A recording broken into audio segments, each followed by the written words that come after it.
Teman-teman, bayangkan jika kalian memiliki sebuah bakat yang dianggap paling lemah tidak berguna justru sebenarnya merupakan bakat langka yang berpotensi menjadi yang terkuat. Setidaknya itulah yang dialami bocah berusia 6 tahun bernama Tang San dalam animasi berjudul Soulland.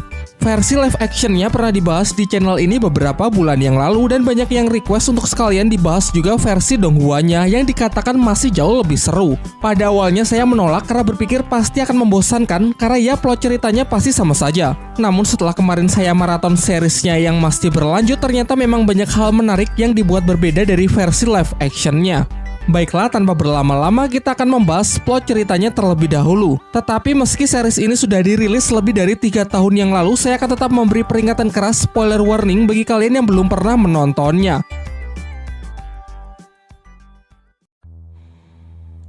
Jadi ceritanya gini, diceritakan ratusan tahun silam ada seorang pemuda jenius dan sangat berbakat bernama Tang San.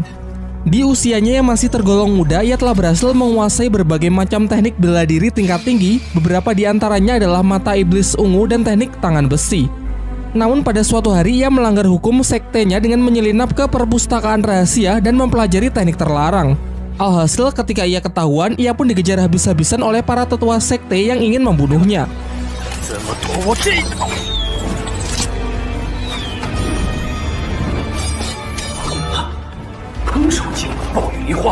Dari menyusuri hutan hingga tiba di sebuah tebing curam yang disebut sebagai lembah iblis. Karena sudah terpojok, ia pun menjatuhkan dirinya ke dasar jurang namun dengan senyum di wajahnya tanpa rasa penyesalan sedikit pun. Akan tetapi sesaat setelah kejadian itu, tiba-tiba ia terbangun di tubuh anak kecil berusia 6 tahun yang menandakan kalau kini ia telah terlahir kembali di suatu daerah yang disebut dataran dahulu. Tang San kecil tinggal di sebuah desa bernama Desa Roh Mulia bersama sang ayah seorang pandai besi yang terlihat kusam dan suka mabuk-mabukan. Dalam kesehariannya, Tang Sanlah yang bertindak mengurus rumah serta menyiapkan makanan. Diceritakan bahwa anak-anak yang sudah menginjak usia 6 tahun akan dikumpulkan oleh sang kepala desa untuk menguji apakah mereka memiliki kekuatan roh pelindung atau tidak. Pengujiannya dilakukan oleh seorang master roh bernama Suyanto yang berasal dari Akademi Roh Pelindung di kota Nauding. Tang San dan anak-anak lain kemudian diajak masuk ke dalam sebuah ruangan yang merupakan tempat untuk menguji kekuatan roh mereka. Kekuatan roh pelindung sendiri sangat bervariasi jenisnya dan tingkat kekuatannya. Contohnya Suyanto sendiri yang memiliki kekuatan roh pelindung serigala hutan. Jenis ini sangat cocok digunakan dalam bertarung. Singkat cerita, anak pertama maju untuk melihat jenis kekuatan roh pelindungnya. Dari tangan kanannya memvisualisasikan teknik kekuatan roh pelindungnya. Dalam hal ini adalah salah satu alat pertanian, yaitu sebuah sabit. Masuk ke tes kedua untuk mengetahui seberapa besar tingkat kekuatannya. Sebuah bola cahaya akan menyala terang jika anak yang menyentuhnya memiliki cukup energi roh. Namun sayangnya anak pertama ini sama sekali tak memiliki energi roh, sehingga ia dinyatakan gagal karena kekuatan roh pelindungnya tersebut tak akan pernah bisa dikembangkan. Dan kabar buruknya, sebagian besar anak-anak di desa ini memiliki kekuatan roh pelindung peralatan pertanian, namun tak ada satupun dari mereka yang memiliki energi roh. Dijelaskan tanpa energi roh, mau berlatih sekeras apapun dan menggunakan metode apapun maka akan sia-sia. Dengan kata lain, mereka tak akan pernah bisa menjadi seorang master roh. Sampai akhirnya kini hanya tersisa Tang San sebagai anak terakhir yang akan mengikuti tes. Dari tangan kanannya, ia menunjukkan jenis roh pelindung yang berbeda dari anak-anak lain, yakni rumput biru perak. Tapi anehnya di saat yang bersamaan, ia juga membangkitkan roh pelindung lain di tangan kiri berwujud sebuah palu. Namun ia lebih memilih menyembunyikannya dan hanya menunjukkan roh pelindung di tangan kanannya saja. Sayangnya Suyanto malah mengatakan kalau rumput biru perak adalah jenis roh pelindung yang jauh lebih tidak berguna daripada alat pertanian. Oleh karena itu, Suyanto enggan melanjutkan Tang San ke tahap kedua karena sudah pesimis kalau Tang San tak akan punya energi roh dengan jenis roh pelindung selemah itu. Akan tetapi Tang San tetap bersikeras agar diizinkan untuk mencobanya terlebih dahulu. Dan benar saja, saat Tang San menyentuh bola bercahaya itu, seketika sinar yang menyilaukan menerangi seluruh ruangan yang menandakan kalau Tang San memiliki energi roh tingkat tinggi. Meskipun bisa dikatakan spesial, namun sang master roh masih pesimis mengingat roh pelindung rumput biru perak memang benar-benar lemah dan tak pernah ada sejarahnya bisa berkembang terlalu jauh. Setelah ujian usai, Pak Kepala Desa memberikan kabar baik bahwa Suyanto meninggalkan undangan kepada Tang San untuk mendaftarkan dirinya ke Akademi Roh Pelindung di kota Nauding. Sesampainya di rumah, ia kemudian memberitahukan kepada ayahnya dan meminta izin untuk mendaftar di akademi tersebut yang akan diadakan 3 bulan lagi. Namun sayangnya sang ayah dengan tegas menolak tanpa memberikan alasan yang jelas.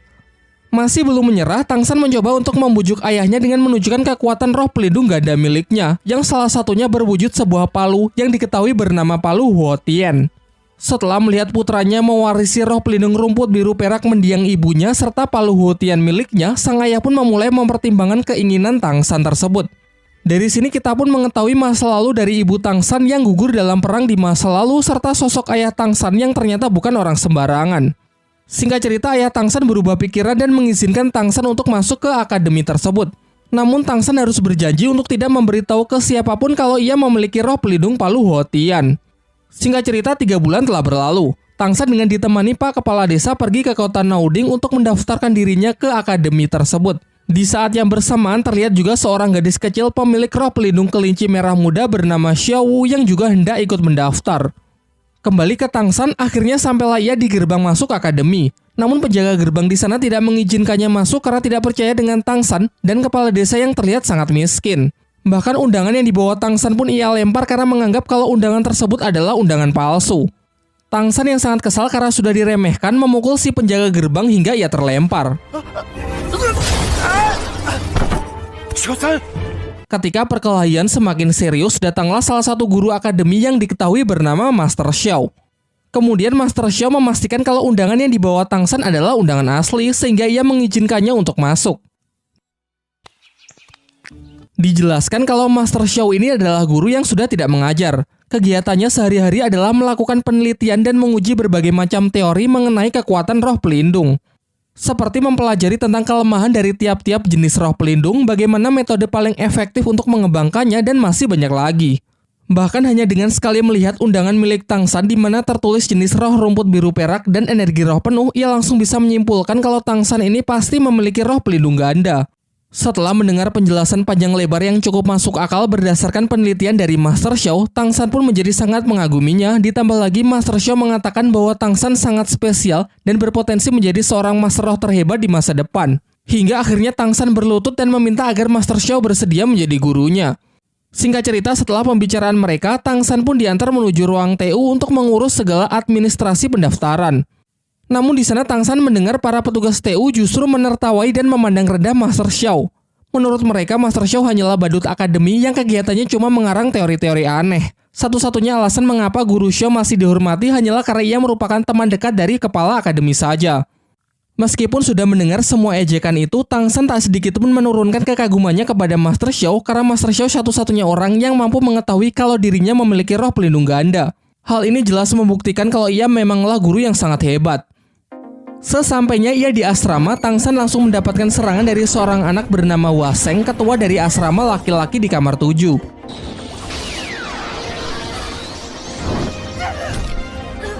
Namun dalam sekejap Tang San dapat mengelak dan mengalahkannya. Hal ini membuat semua anak-anak kagum dan menobatkan Tang San menjadi ketua berikutnya sesuai aturan yang mereka berlakukan. Selang beberapa waktu datanglah Xiao Wu, gadis kelinci yang sempat kita lihat sebelumnya, datang bersama dengan Tang San. Masih dalam rangka memperebutkan siapakah yang lebih pantas menjadi bos sesuai aturan yang berlaku, akhirnya mau tidak mau mereka pun mulai bertarung. Pertarungan mereka pun berjalan sangat sengit. Dengan lincahnya si gadis kelinci bisa mengimbangi kekuatan dan kecepatan Tang San. Ia menggunakan sebuah teknik unik gerakan tubuh yang sangat fleksibel.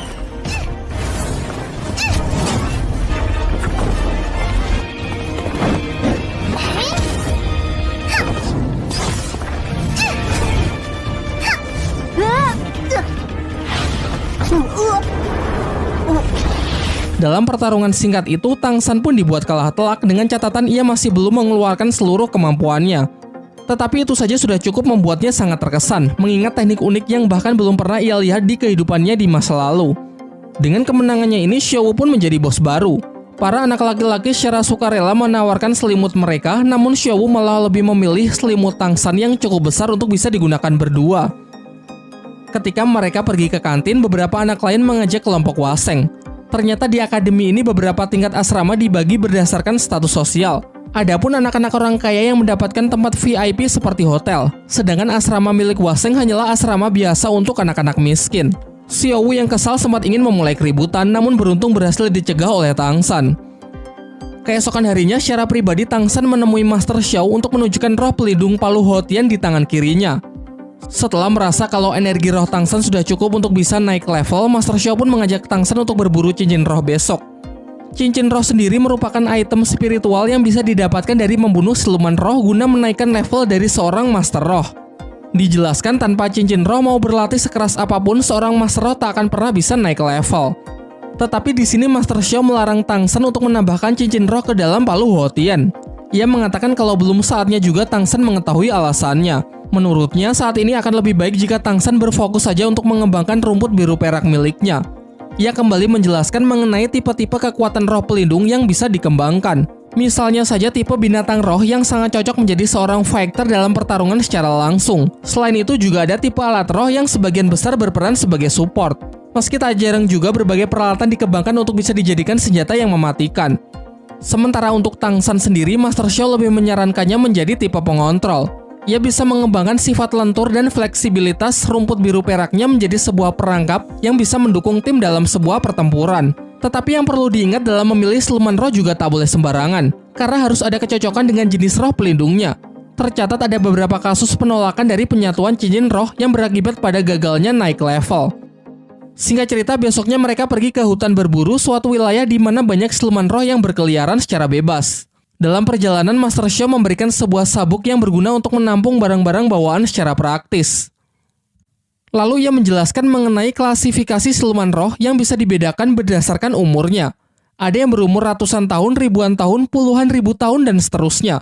Semakin tua umurnya, maka akan semakin kuat pula siluman roh tersebut. Dan tentunya semakin kuat seekor siluman roh, maka akan semakin sulit pula untuk ditaklukkan. Sehingga tak jarang banyak master roh yang membentuk sebuah tim hanya demi mengalahkan seekor siluman roh saja. Namun yang perlu diingat lagi bahwa seorang master roh pemula dengan level rendah, tubuhnya tak akan mampu menampung cincin roh yang terlalu kuat. Dan jika tetap memaksakan diri, maka ia bisa mati. Setelah memasuki wilayah hutan berburu, di sana terdapat banyak orang yang mencari anggota tim untuk diajak bekerja sama berburu siluman roh. Namun Master Xiao menyarankan agar tidak mempercayai siapapun di tempat seperti ini, apalagi dengan orang yang baru dikenal. Lagi pula sebuah tim haruslah memiliki chemistry yang sangat baik dengan kekuatan yang saling melengkapi, bukannya sembarang tim yang dibentuk sehari jadi. Hutan berburu merupakan suatu tempat yang sangat dijaga ketat, sehingga jika ingin masuk harus memiliki ID card sebagai tanda kalau mereka memiliki izin untuk berburu. ID card sendiri memiliki 6 tingkatan yang ditunjukkan secara jelas dari simbol-simbol yang terukir. Simbol-simbol tersebut mewakili ke-6 master roh legendaris. Tentu semakin tinggi tingkatan ID card-nya, maka akan semakin banyak pula wilayah hutan yang bisa mereka akses. Dijelaskan kalau ID card tertinggi hanyalah dimiliki oleh master roh dengan gelar tertinggi yang disebut gelar Douluo. Sesampainya di dalam, mereka pun mulai melakukan pencarian. Master Xiao mengeluarkan roh pelindungnya yang berbentuk hewan mutasi bernama Liu Shenpao. Kemampuannya adalah memiliki penciuman yang sangat tajam dan dapat melancarkan serangan kentut halilintar. Dijelaskan juga bahwa roh pelindung terkadang juga mampu melakukan mutasi, sayangnya dalam kasus Master Xiao, roh pelindungnya justru bermutasi menjadi lebih lemah. Hal inilah yang membuatnya mentok berada di level 30 dan membuatnya sering menjadi bahan ejekan oleh orang-orang di akademi. Mereka berdua lalu melanjutkan perjalanannya untuk lebih jauh masuk ke dalam hutan. Sempat bertemu dengan siluman roh kucing muda berumur 10 tahun, namun belum cocok jika digabungkan dengan roh pelindung milik Tang San. Selanjutnya ada siluman roh tanaman bambu. Kulitnya sangat keras sehingga sangat baik sebagai skill pertahanan. Meskipun lumayan cocok, namun masih bukan yang terbaik untuk rumput biru perak milik Tang San.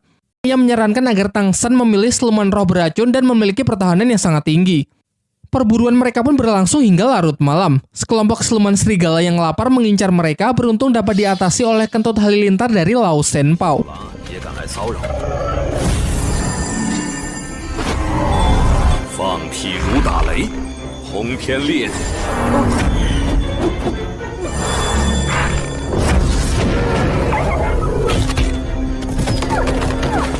Namun hal ini justru memicu makhluk yang jauh lebih mengerikan untuk datang karena tergiur aroma darah yang berceceran.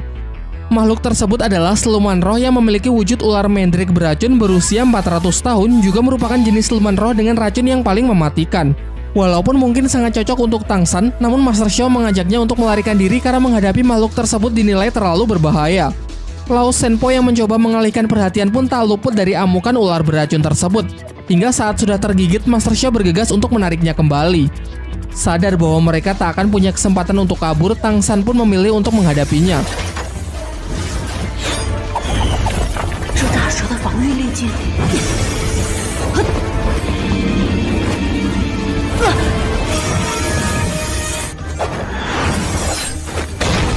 Setelah melewati pertempuran yang sangat sengit, ia pun berhasil membunuh si ular Mandrake dengan menusukkan pisaunya tepat ke rahang makhluk tersebut. Selama ini banyak orang yang percaya kalau jenis roh pelindung tumbuhan hanya bisa menyerap cincin roh dari siluman jenis tumbuhan juga. Namun berdasarkan penelitian Master Xiao, ia berteori kalau hal itu tidak sepenuhnya benar. Teori-teori yang anti-mainstream inilah yang membuatnya dijuluki sebagai badut dan menjadi bahan olok-olokan. Tetapi Tang San sangat percaya dengannya dan memutuskan untuk membuktikan kebenaran dari teori gurunya tersebut. Mulailah ia melakukan proses penyerapan yang berlangsung cukup lama. Sampai akhirnya penyerapan pun berhasil sehingga kini rumput biru peraknya telah berkembang menjadi rumput beracun. Namun di sisi lain Master Xiao tengah terluka karena terkena racun dari Lao Shenpo yang semalam sempat mendapatkan gigitan dari ular Mandrake. Beruntung dengan cepat Tang San bisa membantunya mengeluarkan racun berkat ilmu yang pernah ia pelajari dari ayahnya. Setelah gurunya siuman, Tang San pun menunjukkan dirinya yang telah berhasil melakukan proses penyerapan cincin roh dan juga telah mengunlock skill pertamanya, yaitu serangan tali akar beracun dalam radius up to 50 meter. Setelah kembali ke akademi, Master Xiao yang merasa pemulihannya akan memakan waktu cukup lama sehingga untuk sementara tak bisa melatih Tang San memberikan sebuah buku yang berisi berbagai macam penelitiannya mengenai cara paling efektif untuk mengembangkan kekuatan roh pelindung. Selain itu, ia juga menyuruh Tang San pergi ke gedung cabang Akademi Master Roh untuk mendaftarkan dirinya sebagai Master Roh Cilik. Dengan begitu, ia juga akan mendapatkan tunjangan setiap bulannya. Sesampainya di gedung cabang, ia bertemu dengan kakek Matthew dan juga bertemu kembali dengan Suyanto. Kemudian kakek Matthew mengajak Tang San masuk ke sebuah ruangan untuk mengetes kelayakan Tang San. Hasil tes tersebut sangat mengejutkannya karena mengungkapkan kalau Tang San menggunakan siluman roh ular Mandrake sebagai cincin roh pertamanya. Padahal jenis roh pelindungnya adalah jenis tumbuhan rumput biru perak. Tang San lalu mengatakan bahwa gurunya adalah Master Xiao. Kakek Matthew pun kembali terkejut karena hal ini membuktikan kalau teori-teori yang selama ini dianggap aneh sudah terbukti benar. Dalam perjalanan kembali ke akademi, Tang San melihat orang-orang pandai besi sedang melakukan pekerjaannya yang membuat dirinya tertarik untuk bergabung. Berniat menjadikannya sebagai pekerjaan paruh waktu, ia pun lalu menunjukkan keahlian menempa besinya yang dulu pernah ia pelajari dari sang ayah. Di sisi yang lain terlihat ayah Tang San yang ternyata secara diam-diam selalu mengawasi putranya tersebut. Ia lalu pergi menemui Master Xiao dan memintanya untuk mengambil tanggung jawab menjaga dan menjadi guru pembimbing dari Tang San karena ia akan pergi dalam waktu yang cukup lama demi menyelesaikan sebuah misi rahasia. Dari sini terungkap bahwa ayah Tang San bernama Tang Hao, seorang Master Roh legendaris pemegang gelar Dao Luo yang dijuluki sebagai Master Hou Tian. Sebelum pergi, ia memberikan ID card kekuasaan mutlak kepada Master Xiao yang mungkin nanti bisa berguna. Singkat cerita, 1 tahun pun telah berlalu. Bersama dengan Xiao, ia telah menyelesaikan tahun pertamanya di Akademi Roh. Pada libur tahunan, ia mengajak Xiao mengunjungi rumahnya, namun rumahnya kosong dan terlihat sangat kotor. Kepala desa lalu menjelaskan bahwa sudah sangat lama ayah Tang San pergi meninggalkan desa. Ia menitipkan selembar surat yang berisi kalau ayahnya akan pergi dalam waktu yang sangat lama untuk mengemban suatu misi yang selama ini tertunda. Ia berjanji jika nanti Tang San sudah berhasil menjadi Master Roh yang terhebat, maka pasti mereka akan bertemu kembali. Tang San pun menjadi sangat sedih karena kini ia merasa sudah tidak punya siapa-siapa lagi. Bernasib sama menjadi sebatang kara, ia lalu meminta Xiao bersedia menjadi adiknya dan berjanji akan selalu melindunginya. Setelah itu, ia juga bertekad akan menjadi Master Roh yang paling kuat demi membuat bangga dan membuktikannya kepada sang ayah.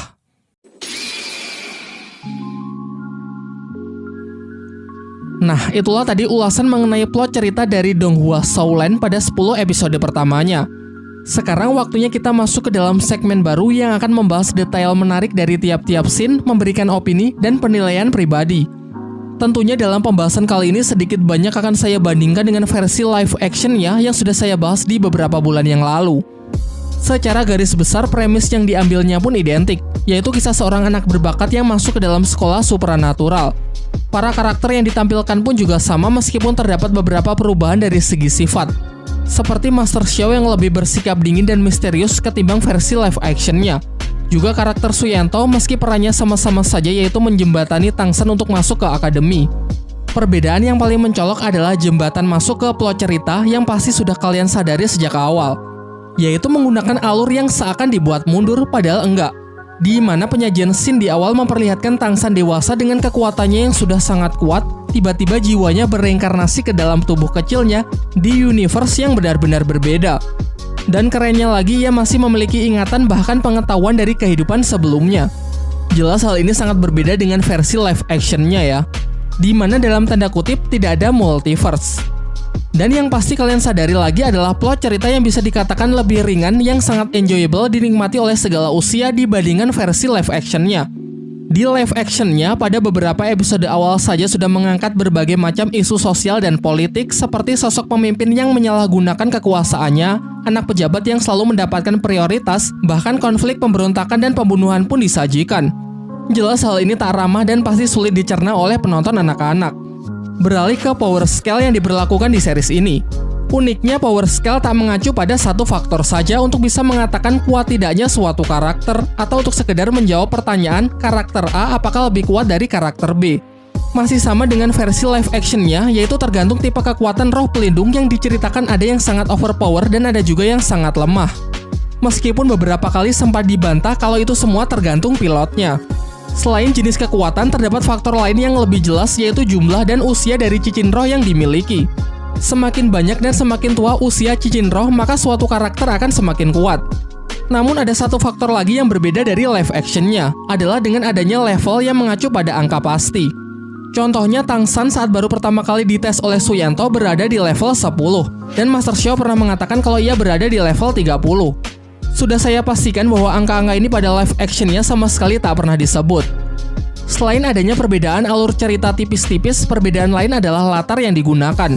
Kalau di live actionnya lebih mengusung latar dari zaman kerajaan Tiongkok, di versi Donghuanya ini lebih mengusung corak atau gaya Eropa klasik. Terlihat dari berbagai macam bangunan sampai ke outfit yang digunakan. Baiklah, mungkin itu saja. Untuk lebih detail mengenai perbedaannya dengan versi live actionnya, kalian bisa mampir ke playlist di channel ini ya.